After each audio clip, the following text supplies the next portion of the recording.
Hi, నా పేరు Lydia grace అండి. నేను ఫస్ట్ టైము బోటి గోంగూర కర్రీ మీకు చేసి చూపిస్తున్నాను. అయితే ముందు అందులో ఆయిల్ పోసుకొని సుమారుగా ఒక 4 టీ స్పూన్స్ ఆయిల్ వేసుకొని ఉల్లిపాయలు బాగా ఫ్రై చేయాలండి. ఉల్లిపాయలు బాగా ఫ్రై చేస్తే మనకి కర్రీ పాడవకోకుండా ఉంటుంది. దానికంటే ముందు నేను ఏం చేశానంటే ఇంకో పెనం పెట్టుకొని అందులో కొంచెం 2 స్పూన్ల ఆయిల్ వేసి అందులో నేను గోంగూర వేసుకొని సిమ్లో లైట్గా ఫ్రై చేస్తున్నానండి.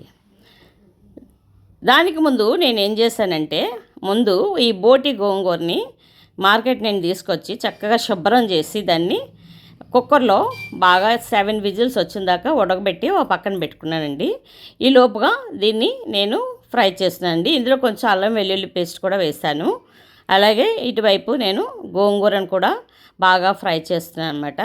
అంటే ఆనియన్స్ బాగా ఫ్రై చేస్తే బాగుంటుందండి. అలాగే అందులో ఈ బాయిల్ చేసి పెట్టిన బోటి ముక్కల్ని అందులో వేసి కాసేపు బాగా అందులో నీరు ఇంకిందాకా ఉంచి పెడుతున్నాను. ఇంకోవైపు నేను గోంగూర కూడా ఫ్రై చేస్తున్నాను అండి. ఆయిల్లో ఫ్రై చేసుకుంటే మనకి గోంగూర బోటి బాగుంటుంది. ఎందులో వేసుకున్న గోంగూర ఆయిల్లో ఫ్రై చేసుకుంటే బాగుంటుంది.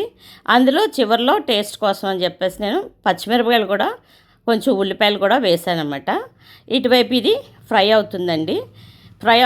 బాగా అది నీరు కొంచెం అందులోది డ్రై అయిపోయిన దాకా ఫ్రై అయిన తర్వాత మనం ఏం చేయాలంటే కొంచెం ఒక 2 స్పూన్లు కారం వేసుకోవాలి.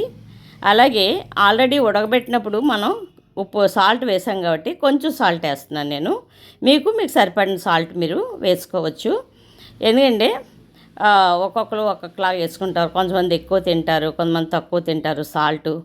సో అట్లా అది కాసేపు ఫ్రై అయిన తర్వాత నేను అలాగా ఫ్రై చేశాను. బాగా ఫ్రై చేసిన తర్వాత ఈ కారం ఉప్పులో బాగా ఫ్రై అయిన తర్వాత నేను ఏం చేశానంటే ఈ బోటి గోంగూర కోసం ఉడకబెట్టడానికి ఉంచిన వాటర్ని అందులో పోసానండి.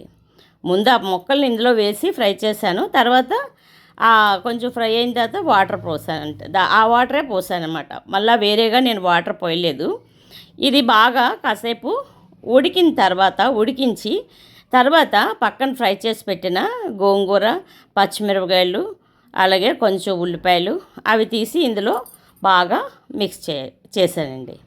మిక్స్ చేసిన తర్వాత దాన్ని అలాగా బాగా మిక్స్ చేయాలి. ఎందుకంటే ఈ బోటి గోంగూర అనేది చాలా టేస్ట్గా ఉంటుంది. మనం బాగా వండుకుంటే చక్కగాని, అంటే ఈ చికెన్ ఇది తిని కంటే కొంచెం ఈ బోటి గోంగూర టేస్ట్గా ఉంటుంది. ఎందుకంటే పక్కన మనం గోంగూర కూడా వేస్తాం కాబట్టి పుల్లగా తినడానికి టేస్ట్ఫుల్గా ఉంటుంది. అలాగే ఇది యాక్చువల్లీ మా పెద్దమ్మ వాళ్ళ ఇంట్లో తినేవాళ్ళు అన్నమాట. పెద్దమ్మ వాళ్ళు ఎక్కువ బోటి గోంగూర వండుకుండేవారు, తినేవాళ్ళం. చాలా కాలం క్రితం తిన్నాను. మళ్ళీ నేను ఇప్పుడు అది ట్రై చేసి మీకు చూపిస్తున్నాను. ఇది బాగా మిక్స్ అయిపోవాలండి. ఆ గోంగూర ఇందులో బాగా మిక్స్ అయిపోవాలి. అంటే మా ఇంట్లో చిన్నపిల్లలు ఉన్నారు, అందుకని కొంచెం కారం తగ్గించాను. కారం కావాలంటే ఇంకా వేసుకోవచ్చు. మాకైతే సరిపోయింది కారం. సో మనకి ఈరోజు రేపు పిల్లలు చికెన్తో చేసిన అన్ని వెరైటీస్ తింటున్నారు.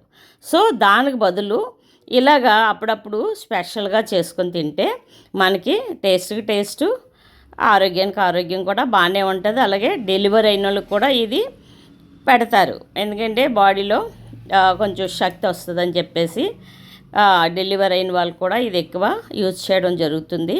కాబట్టి నాకు బోటి గోంగూర అంటే చాలా ఇష్టం. చిన్నప్పుడు తిన్నది గుర్తుంది. అందుకనే ఒకసారి చేయాలని ఫస్ట్ ప్రయత్నం బోటి గోంగూరతోటే నా వీడియో స్టార్ట్ చేశానండి. కర్రీ అవుతుంది కాసేపు. లాస్ట్లో కొంచెం కొత్తిమీర గార్నిష్ చేసుకొని కూర అయిపోయింది. అంతే, అది వేసేసి కొంచెం కలిపేసి మనం స్టవ్ కట్టేస్తున్నాం. అయిపోయిందండి కూర. సాల్ట్ అది కూర అయ్యే ముందు కొంచెం సాల్ట్ చూసుకొని ఇంకా మనం స్టవ్ కట్టేస్తున్నాం. అయిపోయిందండి. మీరు కూడా ఇలా ట్రై చేయండి. ఇది ఒకసారి మీ ఇంట్లో కూడా ట్రై చేయండి. లైక్ చేయండి, సబ్స్క్రైబ్ చేయండి, షేర్ చేయండి. థ్యాంక్ యూ అండి.